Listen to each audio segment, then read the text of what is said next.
하나님 말씀 보겠습니다. 구약성경 에스겔서 36장 26절 27절 2절 보도록 하겠습니다. 에스겔서 36장 26절 27절 2절입니다. 자, 같이 읽겠습니다. 또 새 영을 너희 속에 두고 새 마음을 너희에게 주되 너희 육신에서 굳은 마음을 제거하고 부드러운 마음을 줄 것이며 또 내 영을 너희 속에 두어 너희로 내 율례를 행하게 하리니 너희가 내 규례를 지켜 행할지라. 아멘. 지난주에는 건너뛰었고 그 지난주에 우리가 신자가 자신의 무력함을 깨달았을 때 빠지기 쉬운 두 가지 위험에 대해서 살폈습니다. 정적주의 위험과 수동주의 위험. 그러면서 그들이 빠지고 있는 공통적인 그 잘못이 뭐냐면 자아가 하나님을 위한 삶을 살아가는데 방해가 된다라고 하는 그런 것을 자각을 하고 자아가 소멸되기를 그렇게 구하는 겁니다. 그래서 아무것도 하지 않고 하나님이 하시도록 하게 하는 정적주의 방식과 수동주의 이런 형태를 띠게 되는데 그것은 잘못된 것이라고 말씀을 드렸습니다. 자아는 소멸시켜야 할 대상이 아니라 그리스도 안에서 회복되어야 할 인격이라고 하는 것을 말씀드렸습니다. 그래서 성화는 하나님이 홀로 일하시기를 가만히 기다리는 홍해 앞에 선 이스라엘 백성들에게 적용되었던 그런 원리가 아니라 이미 그리스도와 함께 죽고 살아난 자로서 믿음의 발을 먼저 내딛는 요단강 앞에 선 이스라엘 백성들의 그 원리를 따라야 한다라고 말씀을 드렸습니다. 참된 자기 부인은 존재를 삭제하거나 책임을 방기하는 것이 아니라 내 안에 그리스도를 신뢰하면서 맡겨진 소명에 능동적으로 순종하는 그런 의존적인 행동으로 나타나야 한다라고 말씀을 드렸습니다. 이렇게 들으셨죠? 저는 이렇게 전했습니다. 자, 그러면서 따라서 이 내용에 자연스럽게 이어지는 내용은 그렇다면 우리는 성령을 의지해서 순종함으로 우리 안에 계신 그리스도의 생명이 나타나는 삶을 어떻게 살아갈 수 있는가 이런 좀 적극적인 내용을 살펴야 하는데 오늘은 자아의 부패함과 무능력을 발견한 신자가 빠지기 쉬운 또 하나의 위험을 먼저 살피고 그 내용을 이어서 살펴보도록 하겠습니다. 자아가 이렇게 부패하고 무능력하다라고 하는 것을 깨달았을 때 신자가 빠지기 쉬운 또 하나의 위험이 뭐냐면 소위 소극적인 율법 폐기주의라고 하는 위험입니다. 소극적인 율법 폐기주의 이렇게 붙였으니까 적극적인 율법 폐기주의가 따로 있겠죠. 그러니까 적극적인 율법 폐기주의는 우리가 익히 알고 있는 그런 개념입니다. 나는 하나님의 은혜로 구원받았으니까 내 구원은 절대로 잃어버리지 않으니까 내가 마음대로 살아도 돼. 이게 적극적인 율법 폐기주의라면 소극적인 율법 폐기주의는 그런 것과는 조금 결이 달라요. 근데 결과론적으로는 율법 폐기주의라는 겁니다. 그러니까 주님을 위한 삶을 살아가지 않는다라고 하는 측면에서는 율법을 폐기한다라고 하는 면에서 율법 폐기주의인데 적극적인 그런 개념의 것이 아니라 소극적인 거라는 거예요. 왜 그런지 이제 살펴보도록 합니다. 자, 여러분들은 신앙생활 하면서 종종 이런 고백을 하기도 하고 그런 고백을 하는 사람들을 만나기도 합니다.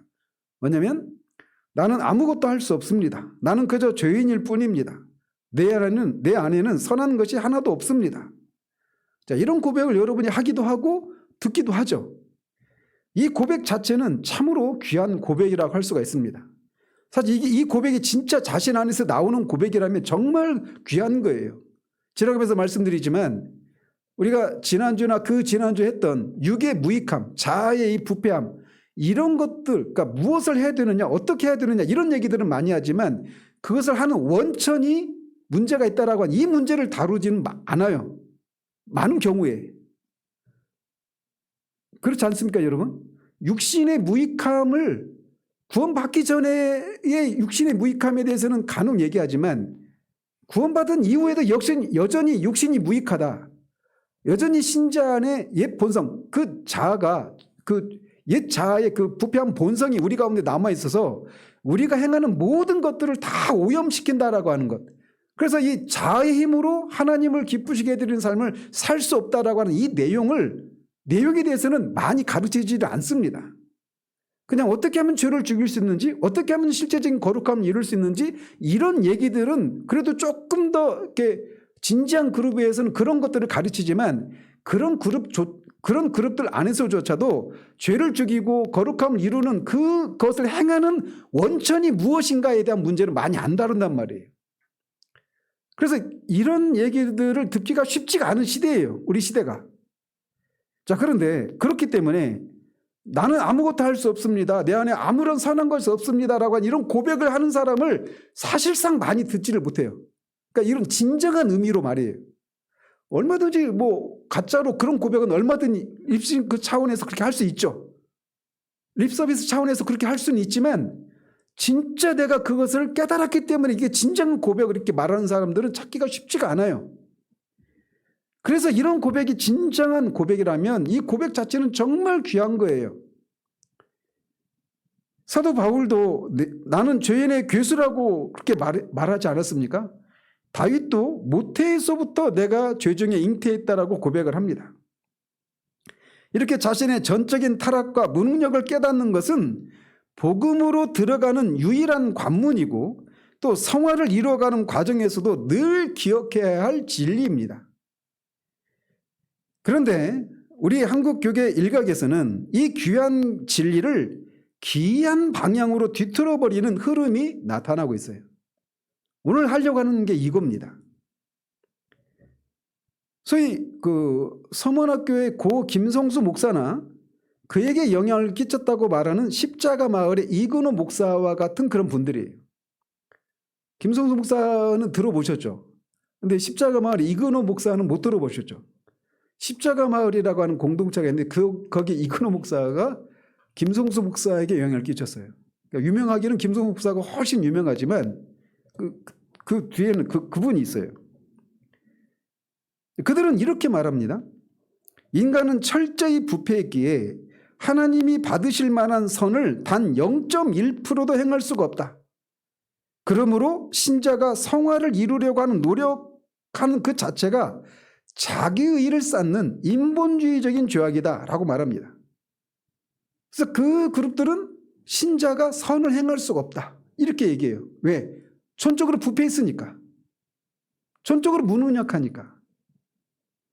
그래서 어떻게까지 말을 하냐 심하게 순교자의 죽음을 김성수 목사는 개죽음이라고까지 말을 했습니다. 자신의 신앙을 지키기 위해서 그렇게 주님을 위해서 그 신앙을 포기하지 않기 위해서 죽음에 죽어갔던 그 순교자들의 죽음을 개죽음이라고 폄하하고 있어요. 그냥 우리는 할 수가 없는 존재인데 뭘 그렇게 하려고 목숨까지 버리느냐는 거죠. 개죽음이라고 말을 해요. 언뜻 들으면 그렇게 말하는 것이 되게 은혜를 강조하다가 인간의 전적인 부패와 무능력만 주목해서 그것만 강조하다가 그런 오류에 빠지는 겁니다.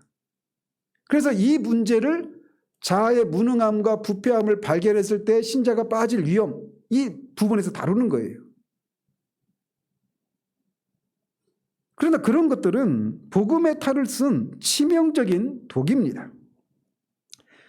그런 것은 복음을 선포하는 것이 아니라 신자를 영적 무기력의 늪에 빠뜨려서 아무것도 하지 않는 시체로 만드는 신학적 허무주의를 설파하고 있는 거예요.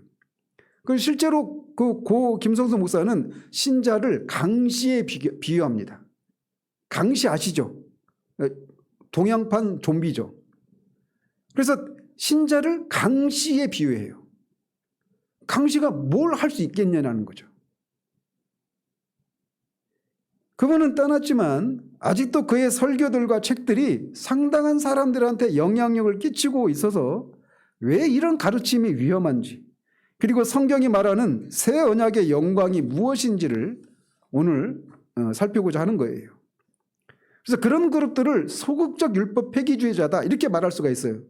그러니까 율법 폐기주의자는 적극적 율법 폐기주의, 우리 전통적으로 율법 폐기주의자 말하면 앞에서 말씀드린 것처럼 난 은혜로 구원받았고 구원받은 신자의 구원은 절대로 잃어버리지 않으니까 나는 아무렇게 살아도 돼.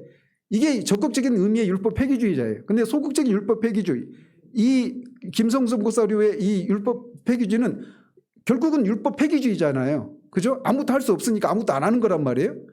그런데 좀 소극적이죠.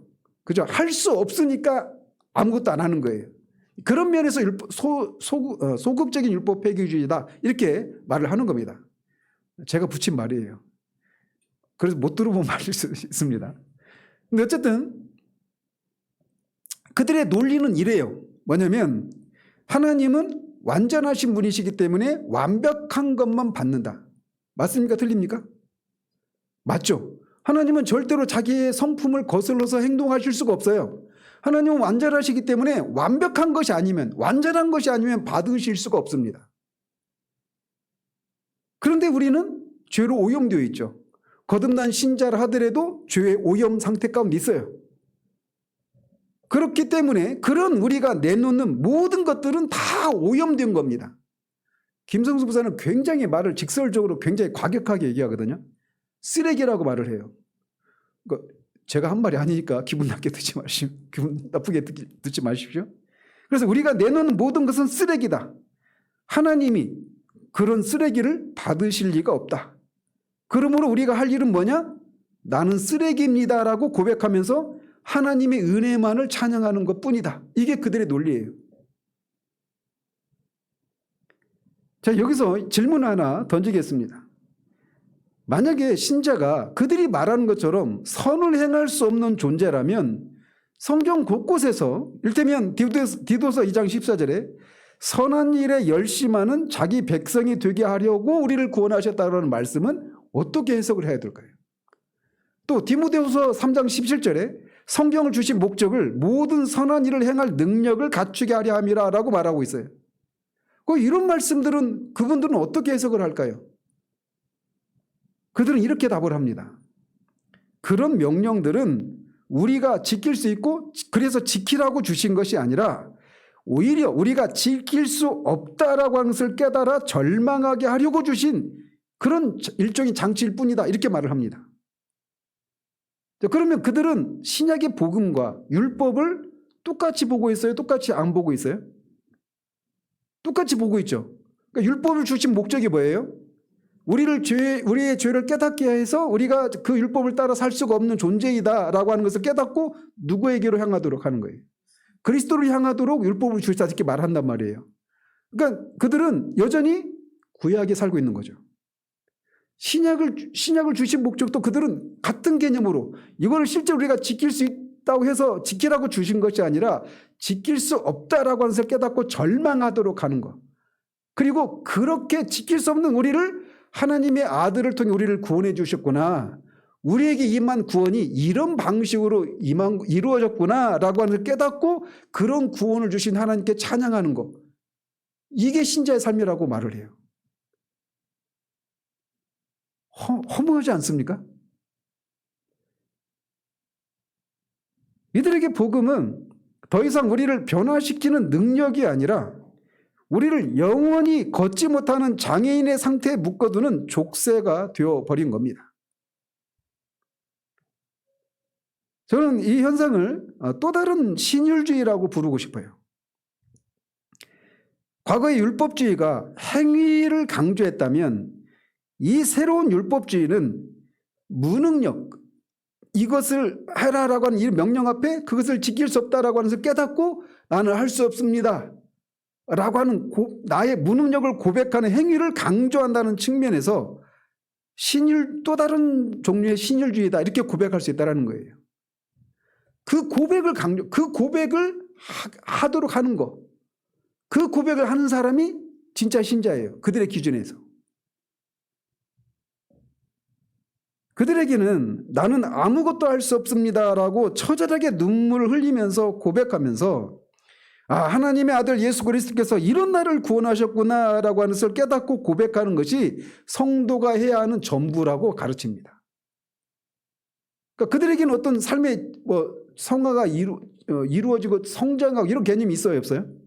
없어요. 맨날 말씀을 듣고 이렇게 하라고 했는데 당신들 지킬 수 있어? 할 수 없지. 그런지 절망하고 그런 우리를 구원하셨다고 감사하고 고백하고 이게 신자의 삶의 전부예요. 역설적으로 그런 고백 자체가 그 사람의 영성을 증명하는 의의가 되어버린 겁니다. 남들보다 더 철저하게 자기 부정을 잘 아는 사람이 더 신령한 사람 대접을 받는 기이한 종교적인 경주가 시작된 거예요. 근데 이것이 과연 성경이 말하는 복음입니까? 아니에요.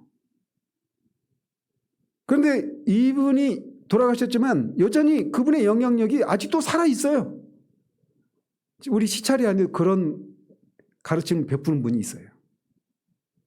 제가 그 목사님 모임이 있다고 그랬잖아요. 거기서 지금 그분하고 이것 가지고 계속 2번 이 악유가 있었는데, 자, 그런데 얼마나 웃긴지 보십시오. 이들의 모순이 어느 지점에서 나타나는지 한번 보십시오. 뭐냐면, 자, 그들은 신자는 선을 행할 수 없다고 말합니다. 그러면서 동시에 다른 성도나 교회의 부도덕한 행위 혹은 자기 의를 내세우는 사람들을 향해서 매서운 비판의 칼날을 휘두릅니다. 웃기죠? 이게 얼마나 우스꽝스러운 일인지 아시겠어요? 인간은 선을 행할 수 없다. 신자는 선을 행할 수 없다. 이렇게 말을 했어요. 그런데 선을 행하지 않는 교회나 사람들을 보면서 아주 심하게 비판을 합니다.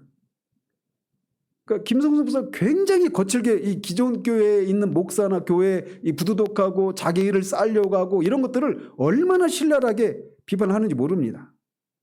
막 육두문자 섞어가지고. 이게 왜 웃기냐면 걷지 못하는 장애를 가진 사람이 걷지 못한다고 비판하는 것과 똑같은 거예요. 그죠? 사자가 풀을 먹지 않고 고기를 먹는다고 너 왜 고기 안 먹고 풀 먹어? 이렇게 도덕적인 판단을 할 수 있어요? 사자가 고기를 먹는 건 본성이에요. 그죠? 물론 이제 홍수 이후에 나타난 그런 것이다라고 우리가 알고 있죠.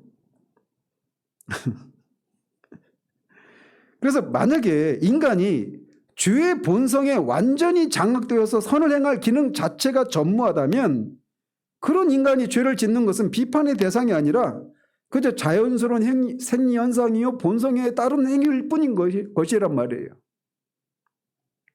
그런데도 그들은 부도덕한 행위에 대해서 신랄하게 비판합니다. 누군가의 위선을 비판하고 누군가의 종교적 열심을 가짜라고 비판합니다. 그러니까 오늘날의 그 기복주의적인 그런 설교나 그런 가르침을 베푸는 목사들을 양복 입은 무당이라고 그렇게 명명한 분이 그분이에요. 근데 그 자체는 굉장히 맞죠. 근데 그분은 그런 비판하면 안 돼요. 신자는 선을 행할 수 없는데 양복 입고 무당질을 하든 아니든 그 비판할 수가 없죠. 그렇지 않아요? 근데 그것에서 얼마나 신랄하게 비판하는지 몰라요. 근데 그 자체가 스스로 모순이라는 겁니다. 자신의 가르침과. 이해 가시죠? 선을 행할 수 없는 사람이 선을 행하지 않은 것 가지고 비판한다? 이 말이 안 되는 거예요. 즉 그들은 남을 비판하는 그 순간 자신들이 그토록 강조하던 인간은 신자는 선을 행할 수 없다라고 하는 신학적인 전제를 스스로 파괴하고 있는 거란 말이에요. 결국 그들이 말하는 문은혁은 정직한 신학적 고백이 아니라 자신들의 방종을 정당화하거나 타인의 열심을 깎아내리기 위한 공격적인 방어 기제에 불과합니다. 기독교는 결코 이런 허무맹랑한 논리 게임이 아닙니다. 자, 그렇다면 이들의 문제는 뭘까요? 신자는 여전히 선을 행할 수 없다라고 말하는 그들이 갖고 있는 그 생각이 근본적으로 뭐가 잘못되어 있을까요? 그들은 새 언약이 그리스도의 십자가 죽으심과 다시 사심과 성령을 보내심을 통해서 새 언약이 성취되었다라고 하는 것을 모르고 있는 거예요. 근본적인 문제는 거기에 있습니다. 성경은 옛 언약, 즉 구약과 그리스도로 말미암은 새 언약을 엄격히 구분합니다. 그래서 옛 언약 하에서는 율법이 어디에 새겨져 있었어요? 사람 밖에 돌판에 새겨져 있었죠. 그래서 인간의 부패한 본성은 그 법을 감당할 힘이 없었습니다. 그래서 옛 언약 아래서 인간은 절망하고 죽을 수밖에 없었어요. 자, 그런 면에서 인간은 선을 행할 수 없다라고 하는 그들의 말은 거기까지는 맞아요. 그죠? 그렇지만 그리스도께서 오셨단 말이에요.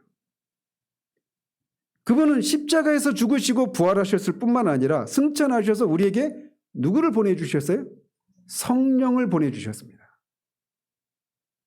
이 성령의 강림은 인류 역사상 가장 혁명적인 사건입니다. 심지어 어떤 의미에서는 하나님의 아들이 성육신하신 사건하고 비교해도 결코 손색이 없는 그런 사건이에요. 만약에 성령이 오시지 않았다면 하나님의 아들을 통해서 이루어놓으신 그 구원은 절대로 우리의 것이 될 수가 없습니다. 그렇지 않아요?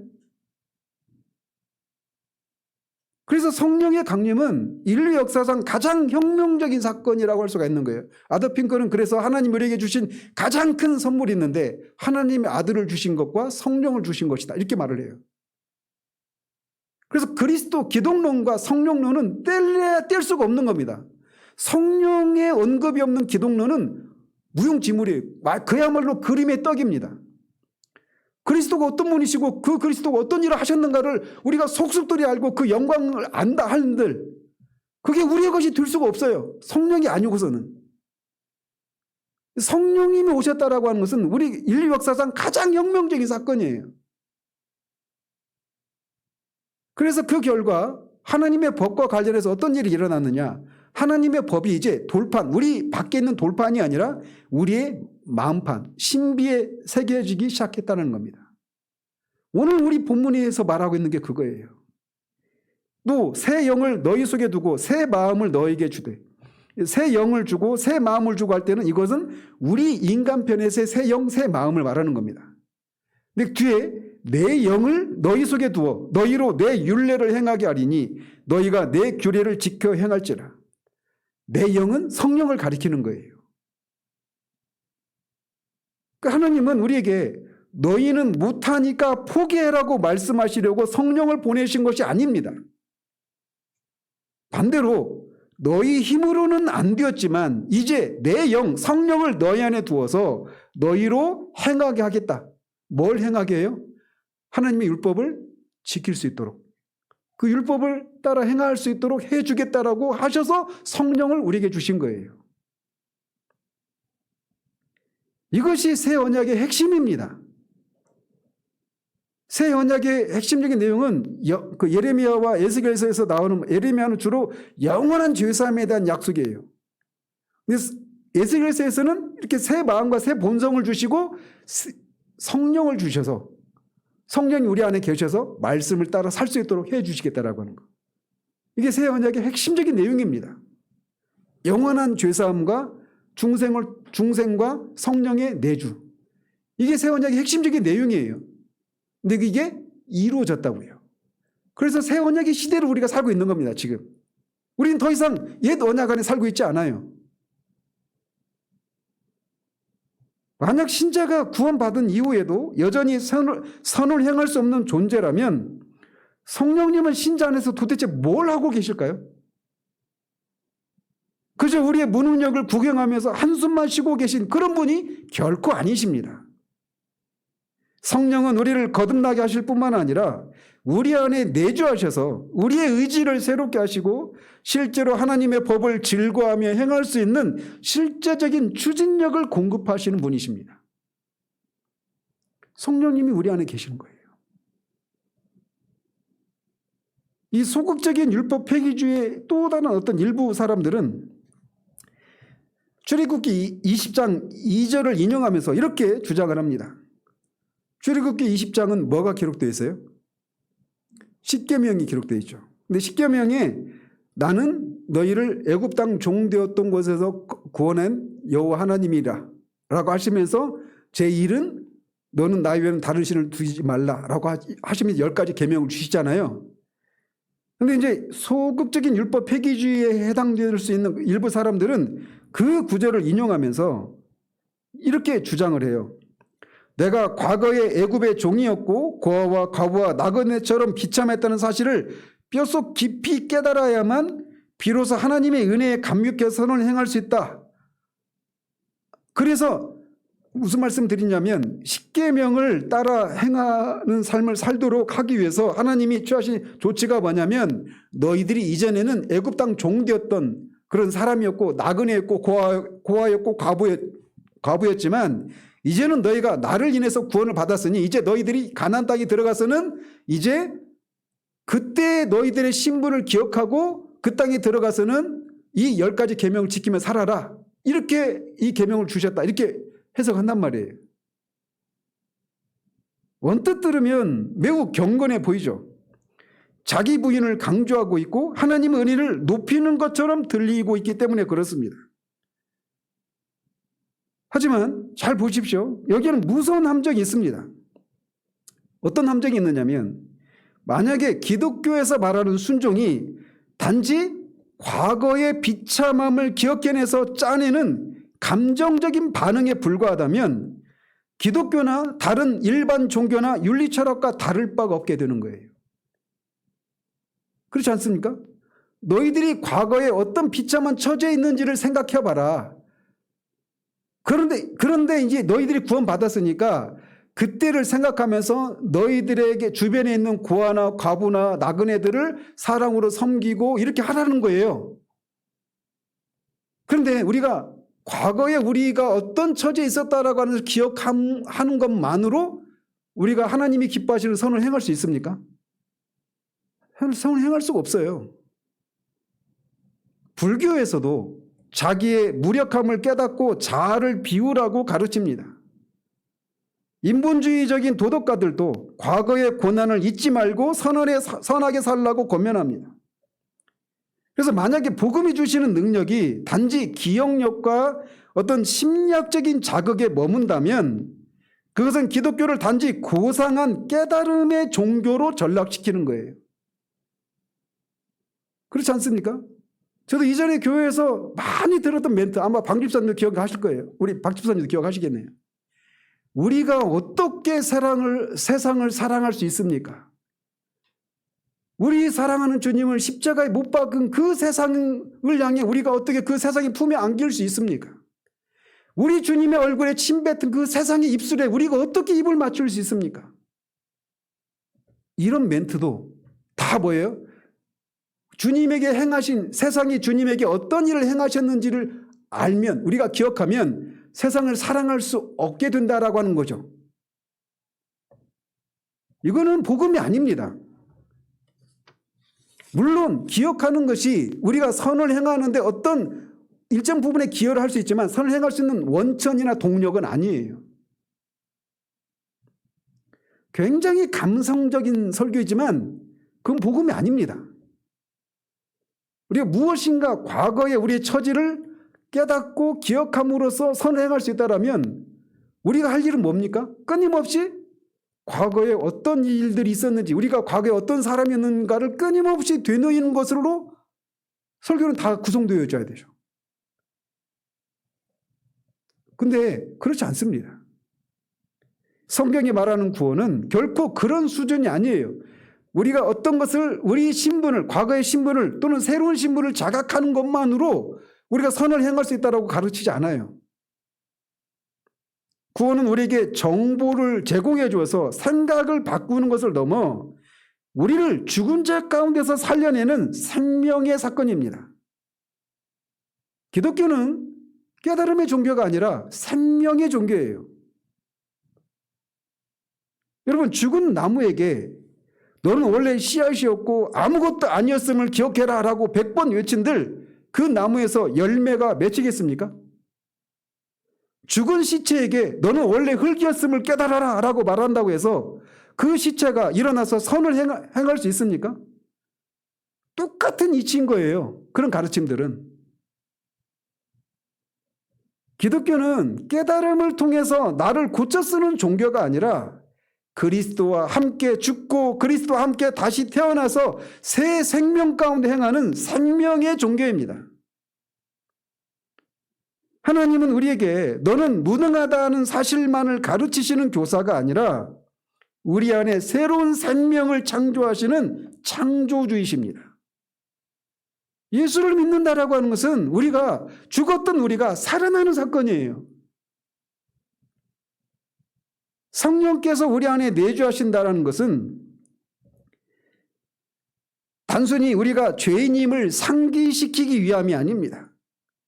성령이 우리 안에 내주하시는 것은 우리 안에 순종할 수 있는 실제적인 능력을 창조하시기 위함이에요. 에스겔서의 약속처럼 하나님은 우리에게 새 마음과 새 영을 주셔서 내 규례를 지켜 행하게 하십니다. 그렇게 새 마음과 새 영을 주셔서 하나님의 법을 즐거워할 수 있도록 해주시고 하나님의 영을 우리에게 주셔서 율법을 따라 행할 수 있도록 해주시는 거예요. 이게 참된 기독교입니다. 순종은 기억의 결과가 아니라 생명의 발현이에요. 우리 안에 이미 생명이 있기 때문에 그 생명이 나타나는 거예요. 마치 이 37장에 마른 뼈들의 생기가 들어가니까 마른 뼈들이 막 살아나서 여호와의 군대가 되잖아요. 그런 일이 예수를 믿는다라고 할 때 일어나는 일이 바로 그 일입니다.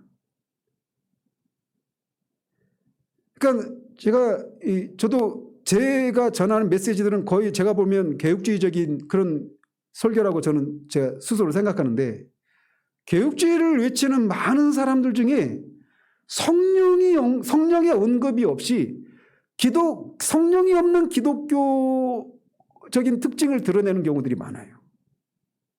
생기도 없고 생명이 나타나고 이런 게 없어요. 하나님을 자꾸 추구하고 갈망하고 이런 것도 없습니다. 가장 대표적인 모습이 뭐냐면 기도가 없어요. 기독교는 깨달음의 종교가 아닙니다. 생명의 종교예요. 우리가 예수님을 믿을 때 일어나는 일이 우리가 죄사함을 받고 의롭다함을 여김받고 의의 결과인 영생에 대한 법적인 권리가 우리에게 주어져서 그 법적인 권리를 따라 우리가 거듭나고 성령이 우리 안에 성령님 우리에 거하시면서 우리가 새 생명을 누리기 시작하는 거예요. 그리스도의 그 생명 우리가 연합을 이루는 방식을 통해서 말이죠. 예수를 믿는다라고 하는 것은 그런 것들이 다 한꺼번에 일어나는 일입니다. 정통 개혁주의 신학자들은 이 문제를 어떻게 다루었는지 좀 살펴보면, 먼저 17세기 위대한 신학자 중에 한 사람인 프란시스 튜레틴이라고 하는 분이 있어요. 그분은 뭐라고 말을 했느냐, 중생, 거듭남을 설명하면서 은혜의 습성이라고 하는 용어를 사용했습니다. 그러니까 습성이라고 하니까 우리가 흔히 말하는 어떤 생활 습관처럼 이렇게 들릴 수 있지만 신학적인 의미는 훨씬 깊어요. 이게 뭘 말하느냐면, 성령께서 우리 영혼의 본질 속에 주입하시는 초자연적인 성향과 능력을 은혜의 습성 이렇게 표현을 했어요. 그러면서 이렇게 논증을 합니다. 성령은 우리 밖에서 우리를 설득하시는 분이 아니라 우리 안에서 우리 의지를 실제로 새롭게 하시는 분이다. 즉 중생한 신자 안에는 선을 행할 수 있는 새로운 엔진이 장착되었다, 이렇게도 말할 수 있는 거예요. 이 엔진은 작동하지 않는 장식품이 아닙니다. 이 엔진은 실제로 돌아가면서 신자의 의지를 움직여서 하나님이 기뻐하시는 일을 향해 나가게 만듭니다. 따라서 신자는 선을 조금도 행할 수 없다고 말하는 것은 성령께서 우리 안에 장착해 주신 이 신령한 엔진이 고장났거나 가짜라고 말하는 것이고 성령의 사역을 모독하는 일입니다. 신자는 선을 행할 수가 있어요. 왜요? 성령 때문에. 바빙크도 똑같은 목소리를 냅니다. 그는 성화가 단순히 죄를 억제하는 소극적인 과정이 아니라 우리 안에 심겨진 생명의 원리가 유기적으로 성장하는 과정이라고 봤습니다. 성화는 우리가 예수 그리스도를 믿을 때 그 심겨진 그 생명의 원리가 계속 자라가고 발현되는 거예요. 그러니까 예수를 믿었는데 변화가 없다. 있을 수 없는 겁니다. 아니 예수를 믿었는데 어떻게 변화가 없어요? 생명이 우리 안에 들어왔는데. 그래서 바빙클은 이렇게 강조합니다. 신자의 선행은 비록 죄의 오염이 섞여 있을지라도 그 근원이 성령이시기 때문에 참되고 실제적인 선이다. 이렇게 말을 했습니다. 신자라도 여전히 오염되어 있어요. 자아가, 무능력하고 부패한 자아가 모든 행위 속에 다 밑에 도사리고 있어서 모든 선한 행위들이 다 오염되어 있단 말입니다. 그럴지라도 그 근원이 성령이시기 때문에 참되고 실제적인 선이다 라고 말해요. 이 문장을 여러분 가슴에 깊이 새기십시오. 다시 말씀드릴게요. 신자의 선행은 비록 죄의 오염이 섞여 있을지라도 그 근원이 성령이시기 때문에 참되고 실제적인 선이다. 이걸 잘 기억하십시오. 우리의 선행이 100% 완벽하기 때문에 선한 것이 아닙니다. 우리 안에 계신 성령께서 그 선행을 시작하셨고 인도하셨기에 하나님은 그것을 참된 선이라고 불러주시는 거예요. 아니 그것을 받으시는 하나님이, 완전하신 하나님이 우리 성령으로 시작된 그 선을 오염되어 있음에도 불구하고 참된 선이라고 하시는데 인간 나부랭이들이 그게 선이 아니라고 말할 수가 있습니까? 하나님이 선이라고 하면 선인 거예요. 근데 그렇게 말할 수 있는 근거가 뭐냐? 성령께서, 그 근원이 성령이시기 때문이라는 겁니다. 김성수 목사나 이건호 목사 같은 분들이 주장하는 신자의 완전한 불가능성, 이것은 얼핏 로마서 7장의 바울의 고백, 오호라 나는 곤고한 사람이로다와 닮아 보입니다. 그렇지만 그들은 로마서 8장의 승리, 즉 그리스도 예수 안에 있는 생명의 성령의 법이 너를 해방하였음이라로 나아가지 못하고 7장의 탄식 속에 영원히 갇혀 있는 거예요. 그들은 이렇게 말합니다. 우리는 평생 애굽의 종이었음을 기억하며 울어야 한다. 그들이 말하는 것은 이거예요, 결국은. 하지만 복음은 이렇게 말합니다. 너희는 이제 종이 아니라 자녀다. 아빠, 아버지라 부르며 담대히 은혜의 보좌로 나아가 그분이 주시는 능력으로 세상을 이겨라 라고 말합니다. 그리고 실제로 그것을 주셔요.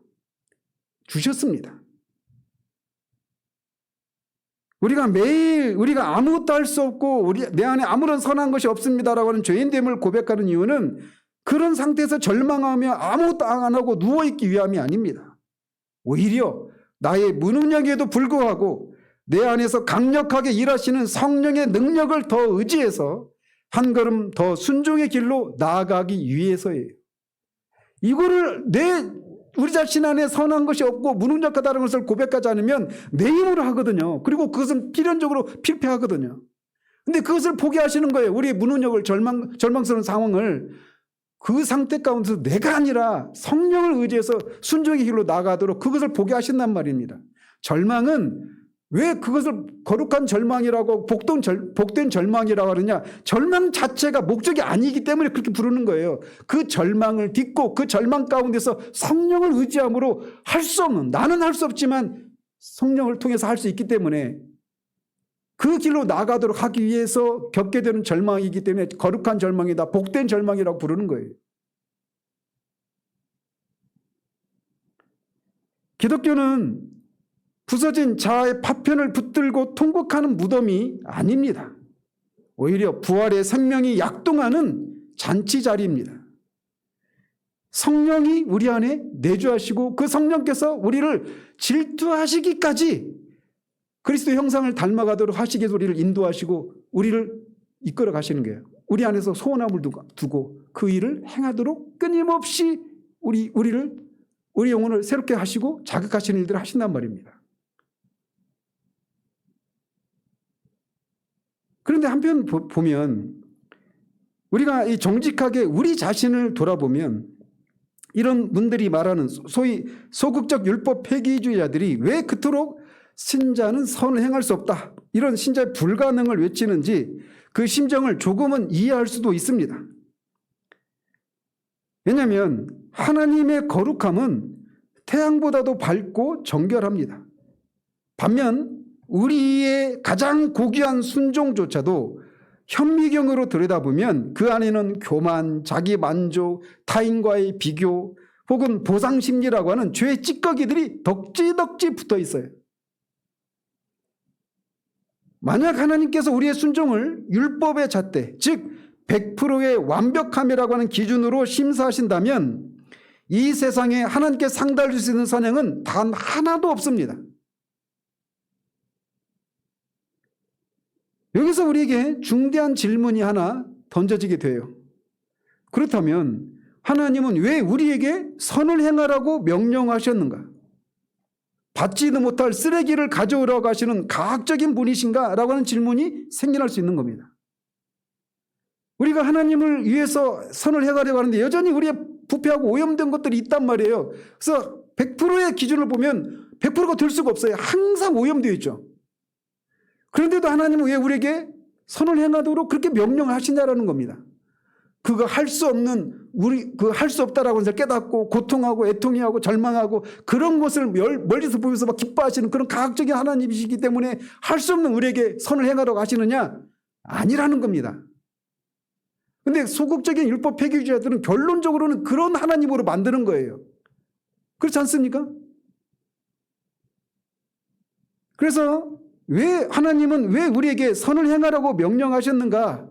이 질문에 대해서 개혁주의 교리 중에 사람들이 많이 모르는 그러나 너무너무 소망이 되고 위로가 되는 핵심 교리가 있어요. 이게 뭐냐면 이중 수용성이라고 하는 교리예요. 하나님께서 우리의 순종을 받으시는 방식은 세상의 채점 방식과 완전히 다릅니다. 세상은 어떤 결과물을 보고 그 사람을 평가합니다. 그래서 수학을 보면 100점 맞으면 그 사람은 공부 잘한 사람이에요.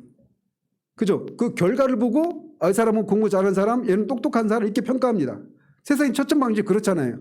결과물을 보고 사람을 평가해요. 그죠? 그런데 하나님은 먼저 그 사람을 받으시고 그 사람의 행위를 평가하십니다. 그래서 하나님은 그리스도 안에서 우리의 인격을 먼저 받아주시고 그 뒤에 그리스도 안에서 우리의 인격을 받아주셔서 우리를 뭘로 삼으셔요? 하나님의 자녀 삼아주시는 거예요. 그래서 우리 존재를, 우리 인격을 받으시는 겁니다. 그리스도 안에서. 그리스도를 사랑하시는 것처럼 우리를 사랑하셔요. 그리스도는 독생자이시고 우리는 양자죠. 그래서 양자로서 우리를 사랑하셔요. 그래서 먼저는 그리스도 안에서 우리의 인격을 받아주시고 그 뒤에 자녀가 내놓는 행위를 받아주십니다.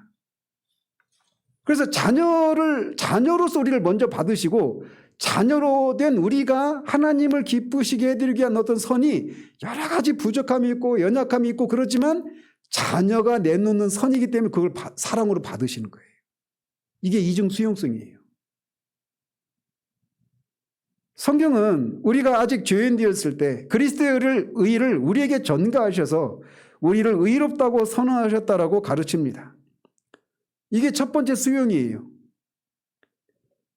그리고 이제 우리는 하나님께 심판받아야 할 죄인이 아니라 사랑받는 자녀가 되었습니다. 우리가 죄를 범하면 이 죄를 잃어버리나요? 잃어버릴 수 없어요. 로마서 8장에서 계속 말하고 있는 주제죠. 그 무엇도 그리스도 안에 나타난 하나님의 사랑의 소리를 끊을 수가 없습니다. 자, 그런데 그래서 우리가 하나님의 사랑받는 자녀가 되었어요. 그러면 사랑받는 자녀가 된 우리가 하나님을 위해서 하는 그런 선이라고 하는 것이 여전히 오염되어 있고 부패한 것들이 섞여 있잖아요. 100% 완벽하지 않아요. 근데 그걸 하나님이 받으신다고요. 왜 그러느냐? 자녀니까. 그래서 부모의 마음을 생각해 보십시오. 어린 자녀가 고사리 같은 손으로 삐뚤삐뚤하게 그려온 그림을 볼 때 어느 부모가 선이 삐뚤어졌고 색칠도 엉망이다. 예술적 가치가 하나도 없다. 막 찢어버려서 막 불 속에 집어 던져버리고 이런 부모 있습니까? 너무 과격하게 말하네. 부모는 그림의 완성도를 보는 것이 아닙니다. 그 그림을 그려온 내 자녀의 마음을 보는 거예요.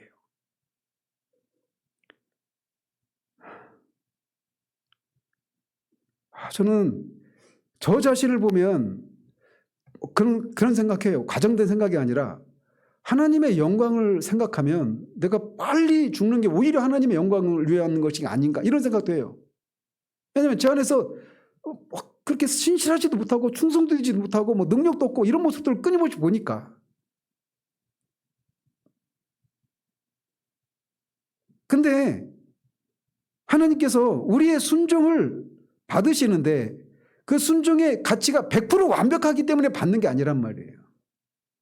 사랑하는 자녀가 아버지 하나님을 기쁘시게 해드리기 위한 그런 몸부림에서 나오는 그런 거예요. 많이 오염되어 있고 삐뚤빼뚤하고 그렇죠. 하나님께서 우리의 순종을 받으시는 원리가 이와 같습니다. 우리가 먼저 그리스도 안에 있기 때문에 하나님은 우리의 불완전한 순종을 자녀의 진실함으로 기쁘게 받아주시는 겁니다. 이게 전부가 또 아니에요.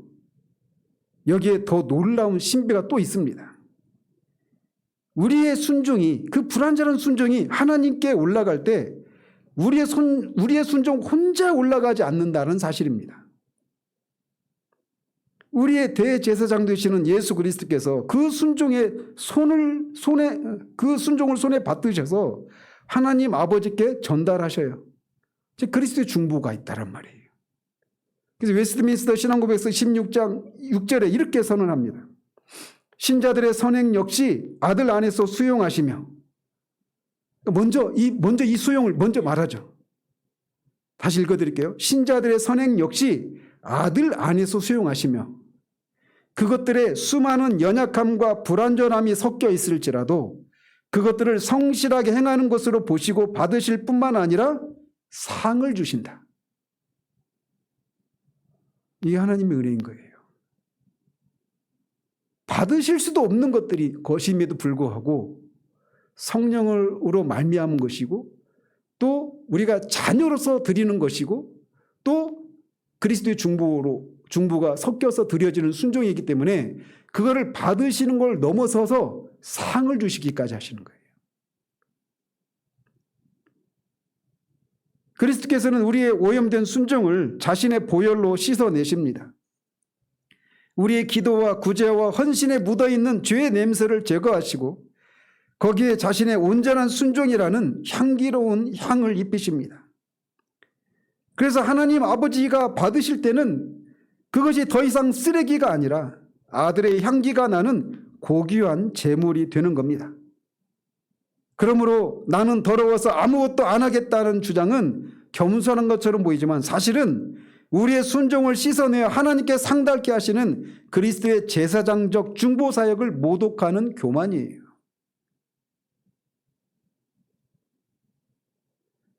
소극적 율법 폐기주의가 빠지는 또 하나의 치명적인 오류는 지난주에 살핀 것과 일맥상통한데 수동주의예요. 그들은 내가 무엇을 하려고 하는 것 자체가 인본주의적이다. 자기 의의를 쌓으려고 하는 것이다. 이렇게 말합니다. 그래서 하나님이 내 안에서 다 하시도록 나는 가만히 있어야 한다. 이렇게 주장하기도 해요. 그들 중에 일부는. 심지어 어떤 사람들은 내가 선을 행하려고 노력하는 것은 성령의 자리를 가로채는 것이라고까지 말합니다. 그러나 이것은 성경이 말하는 믿음의 경주를 완전히 오해한 것입니다. 성경은 우리를 로봇이나 꼭두각시라고 부르지 않습니다. 하나님은 우리를 인격적인 존재로 창조하셨고 구원하신 후에도 우리 인격을 말살시키지 않으십니다. 그래서 성령께서 우리 안에 내주하셔서 하시는 일은 우리의 의지를 대신하시는 것이 아니라 우리의 의지를 회복시키시는 것입니다. 그래서 지난주에도 계속 말씀드린 것처럼 바비가가 말했던 것처럼 은혜는 여러분 이걸 명지 이우십시오. 은혜는 자연을 파괴하지 않고 회복시킨다. 우리 인격을 파괴하는 것이 아니라 우리 인격을 회복시키셔서 선을 행할 수 있도록 하시는 거예요. 죄로 인해서 마비되어 하나님을 향해 움직일 수 없었던 우리의 의지를 고치셔서 이제는 자발적으로 하나님을 사랑하고 순종하고 싶어하도록 만드시는 겁니다. 사도 바울은 빌립보서 2장 12절 13절에서 이것을 이렇게 설명합니다. 두렵고 떨림으로 너희 구원을 이루라. 너희 안에서 행하시는 이는 하나님이시니 자기의 기쁘신 뜻을 위하여 너에게 소원을 두고 행하게 하시나니. 우리에게 선을 행하고 싶어하는 소원함을 불러 일으키시고 그 소원함을 따라 우리가 순종할 때 성령의 능력이 우리 가운데 나타나서 내가 함에도 불구하고 내가 아니라 그리스도가 나타나는 그 삶을 살게 하시는 거예요. 하나님이 다 하시니 너희는 구경만 해라가 아니라 하나님이 네 안에서 소원을 주시고 행하시니 너는 그 능력을 힘입어서 더욱 힘써 구원을 이루라, 순종하라 라고 말하고 있는 겁니다. 하나님은 우리 안에서 일하심으로써 우리를 통해 일하십니다. 그래서 성화의 열매가 신자의 순종이라고 해서 통하지 않고 맺는 열매는 하나도 없는 거예요. 성령의 주권적인 역사와 신자의 능동적인 순종은 충돌하는 것이 아니라 하나의 아름다운 화음을 이루는 겁니다. 굳이 따지자면 성령께서 먼저 소원함을 우리 불러 일으키시고 그 소원함을 쫓아 살고 싶어하는 마음을 주시는 거예요. 조명하심과 감동하심을 통해서. 그래서 그것을 믿고 우리가 아직도 넘실대고 내가 할 수 없게 만드는 이런 요인들이 내 안에도 있고 밖에도 있지만 마치 넘실대는 그 유단강 물처럼 보이는 상황이지만 그 소원함을 주신 분이 하나님이시기 때문에 그 소망을 쫓아 믿음의 발걸음을 내디딜 때 물이 물러가는 겁니다. 그들은 이 소극적 율법 폐기로 분류될 수 있는 그런 분들은 우리가 조금이라도 성화를 이루기 위해서 노력하면 자기 의의를 쌓는 것이라고 겁을 줍니다. 그들은 대한예수교 장로회, 이것도 대한유대교 장로회 이렇게 부릅니다. 율법주의자라는 거죠. 하지만 성경적 관점에서 참된 순종은 결코 자기 의의가 될 수가 없습니다. 왜냐하면 그 순종을 하고 싶어하는 마음도 성령이 주신 것이고 그 순종을 할 수 있는 힘도 성령이 공급하신 것이기 때문이에요. 나를 통해서 한 것이지만 그것을 하고자 하는 마음과 그것을 할 수 있는 능력을 주신 분은 성령이시기 때문에 내가 했지만 내가 아니요 내 안에 계신 은혜다. 사도 바울이 고백하는 것처럼. 그렇기 때문에 그것이 결코 자기 의의가 될 수가 없는 겁니다. 그래서 마치 뿌리가 양분을 흡수해서 가지가 열매를 맺을 때 가지가 이건 내 능력이다라고 자랑할 수 없듯이 신자 역시 열매를 맺은 후 모든 것이 하나님의 은혜입니다라고 고백하게 되는 겁니다. 그런 이유 때문에. 그렇다고 해서 열매를 맺는 과정에서 가지는 아무것도 안 하느냐? 아닙니다. 생명활동을 멈추지 않아요. 따라서 우리는 부지런히 말씀을 읽어야 하고 피 흘리기까지 죄와 싸워야 하고 고통받는 이웃을 향해서 손을 내밀어야 합니다. 이렇게 하는 것은 율법의 종이 되어서 채찍질을 당하며 사는 노역이 아니라 나를 살리신 생명의 법을 따르는 자유인의 즐거운 헌신입니다. 할 수 없기에 안 한다는 이런 변명 뒤에 숨지 마십시오. 우리 안에 계신 성령은 온 우주를 창조하신 권능의 영이십니다. 그분이 우리를 반드시 거룩의 길로 이끌어 가실 것입니다. 말씀을 맺으면서 저는 오늘 우리가 함께 나눈 이 모든 고민을 한 문장으로 이렇게 정리하고 싶어요.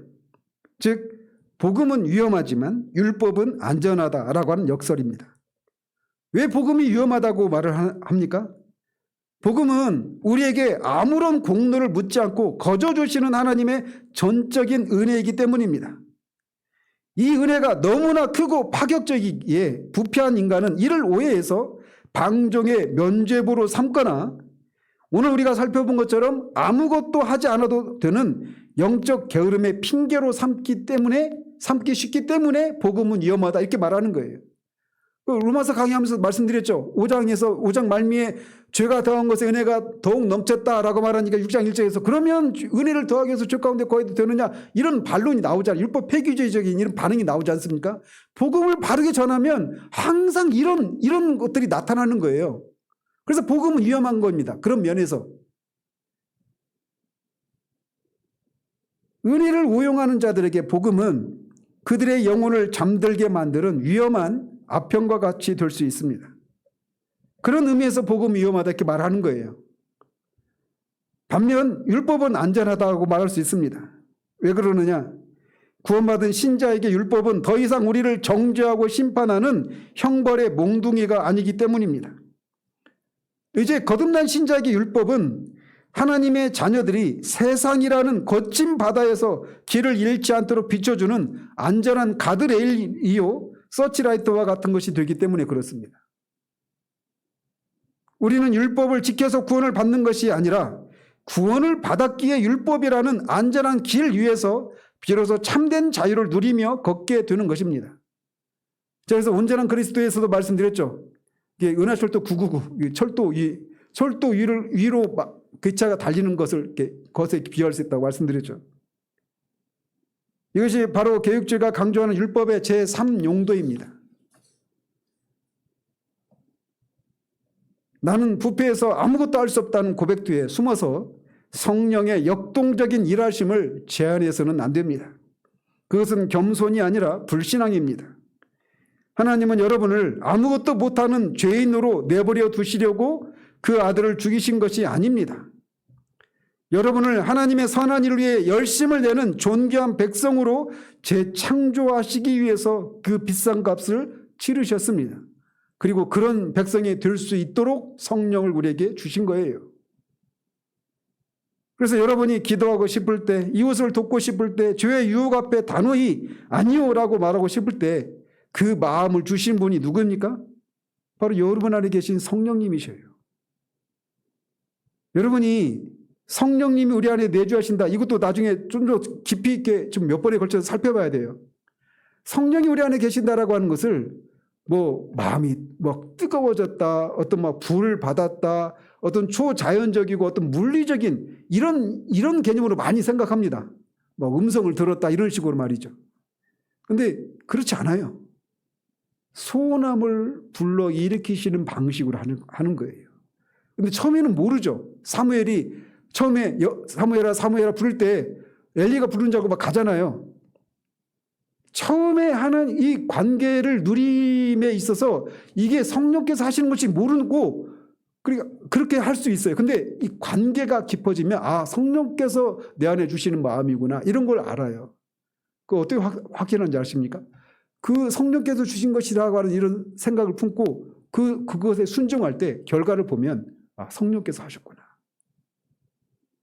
저는 글을 하나 쓸 때도 마찬가지예요. 나중에 보면 내가 어떻게 이런 글을 썼지? 이렇게 하는 경우들이 있습니다. 전화할 때도 그래요. 누군가한테 전화할 때도 그냥 막 하는 게 아니라 하나님께서 누군가에게 전화를 하고 싶은 마음을 주실 때가 있어요. 기도할 때도 마찬가지입니다.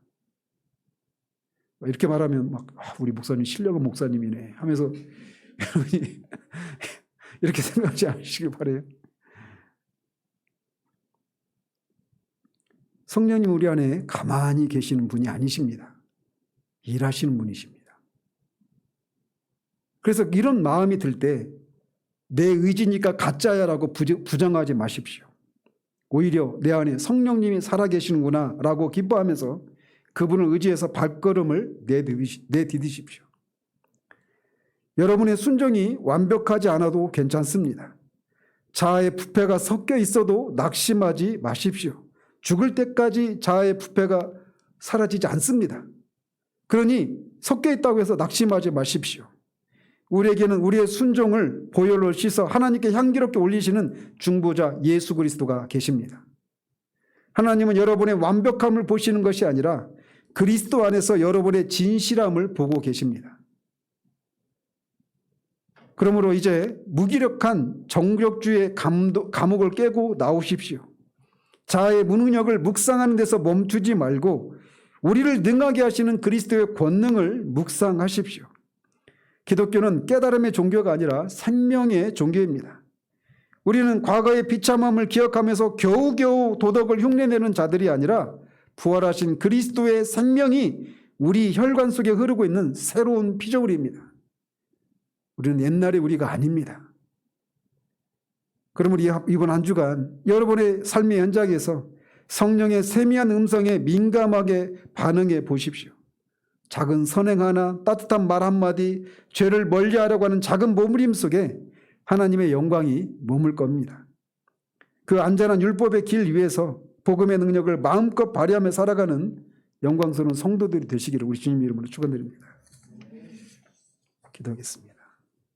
하나님 아버지, 구원을 받고 구원을 이루어가는 과정 속에 그것이 진리이기 때문에, 그것이 진짜이기 때문에 진짜와 비슷한 것들이, 그래서 우리를 위험에 빠뜨리는 것들이 얼마나 많은지 우리가 하나씩 살펴가고 있습니다.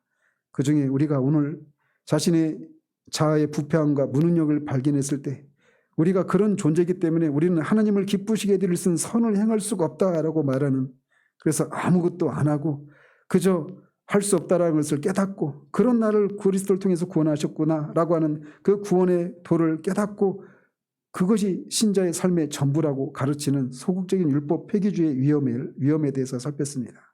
그들이 말하는 것은 그들은 여전히 옛 언약에 머물러 있고 새 언약을 통해서 약속하신 것이 하나님의 아들이 이 땅에 성육신 하시고 십자가에 죽으시고 다시 사시고 부활하시고 승천하셔서 성령을 보내심으로 이루신 그 새 언약의 혁명적인 사건들이 실제로 일어났다라고 하는 것을 알지 못하고 누리지 못하기 때문에 그런 가르침을 베푸고 있다는 사실들을 살펴보았습니다.